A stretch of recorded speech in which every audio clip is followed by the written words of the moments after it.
Psychology କହିଥାଏ ଯେଉଁ ପୁରୁଷ ଶାରୀରିକ ସମ୍ପର୍କ ବନାଇବା ସମୟରେ ସ୍ତ୍ରୀଙ୍କ ପୂର୍ବରୁ ବାଣ୍ଡରୁ ପାଣି ବାହାରି ଯାଇଥାଏ ତେବେ ସେମାନେ ସ୍ତ୍ରୀଙ୍କ ନଜରରେ ତଳକୁ ଖସି ଯାଇଥାନ୍ତି।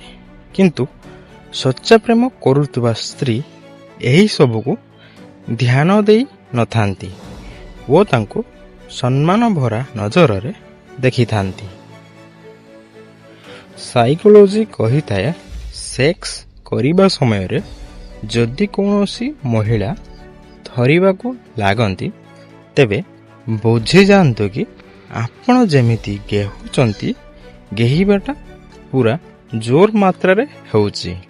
ସେହି ସମୟରେ ଦଦିକୁ ଆହୁରି ଜୋର ଜୋର ଚିପି ଆହୁରି ଜୋର ଜୋର ସଟ୍ ମାରନ୍ତୁ, ତେବେ ଯାଇ ସେହି ମହିଳାର ପାଣି ଜଲ୍ଦି ବାହାରି ଆସିବ ଆଉ ଜଲ୍ଦି ସେମାନେ ସନ୍ତୁଷ୍ଟ ହୋଇଯିବେ।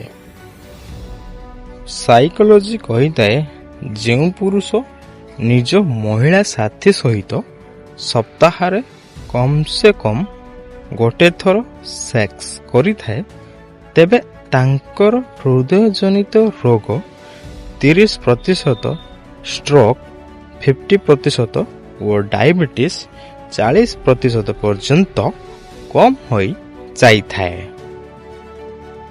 ସାଇକୋଲୋଜି କହିଥାଏ 5ରୁ କମ୍ ସେ କମ୍ ଗୋଟେ ବ୍ୟକ୍ତି ସେକ୍ସ କରିବା ସମୟରେ ନିଜର ସ୍ମାର୍ଟଫୋନ୍ ବ୍ୟବହାର କରିଥାଏ। ସାଇକୋଲୋଜି କହିଥାଏ ଯେଉଁ ସ୍ୱାମୀ ସ୍ତ୍ରୀ ନିଜ ଭୁଲ ମାନି ଜଣେ ଜଣଙ୍କୁ କ୍ଷମା କରିଦିଅନ୍ତି ସେମାନଙ୍କର ଭଲ ପାଇବା କେବେ ବି ଶେଷ ହୋଇନଥାଏ। ସାଇକୋଲୋଜି କହିଥାଏ ସାମୁଦ୍ରିକ ଶାସ୍ତ୍ର ଅନୁସାରେ ଯେଉଁ ମହିଳାର ଅଣ୍ଟାର ତଳ ଭାଗରେ ହାଲକା ଗାତ ବନିଥାଏ ସେହି ଗାତକୁ ସୁନ୍ଦରତାର ପ୍ରତୀକ ବୋଲି କୁହାଯାଇଥାଏ। ଏହିଭଳି ମହିଳାମାନଙ୍କ ଶରୀରର ପ୍ରତ୍ୟେକଟି ଅଙ୍ଗ ବହୁତ ଆକର୍ଷଣୀୟ ହୋଇଥାଏ। ସାଇକୋଲୋଜି କହିଥାଏ ଯେତେବେଳେ ଆପଣ ଟେନସନରେ ଥିବେ ବା ମୁଡ୍ ଅଫ୍ ଥିବ ସେହି ସମୟରେ ନିଜ ମାଙ୍କ ସହିତ କଥା ହୋଇଯାଆନ୍ତୁ, କାରଣ ମାଙ୍କ ଆବାଜ ଆପଣଙ୍କ ଭିତରେ ଅକ୍ସିଟୋସିନ୍ ହର୍ମୋନ୍ ରିଲିଜ୍ କରିଥାଏ ଯାହା ଆପଣଙ୍କୁ ସଙ୍ଗେ ସଙ୍ଗେ ରିଲାକ୍ସ ଅନୁଭବ କରାଇଥାଏ। ସାଇକୋଲୋଜି କହିଥାଏ ଯେତେବେଳେ ପରିବାରର ସଦସ୍ୟମାନେ ଅପ୍ରିୟ ହେବାକୁ ଲାଗନ୍ତି ତେବେ ବୁଝିଯାଆନ୍ତୁ କି ବିନାଶର ସମୟ ଆରମ୍ଭ ହୋଇସାରିଛି।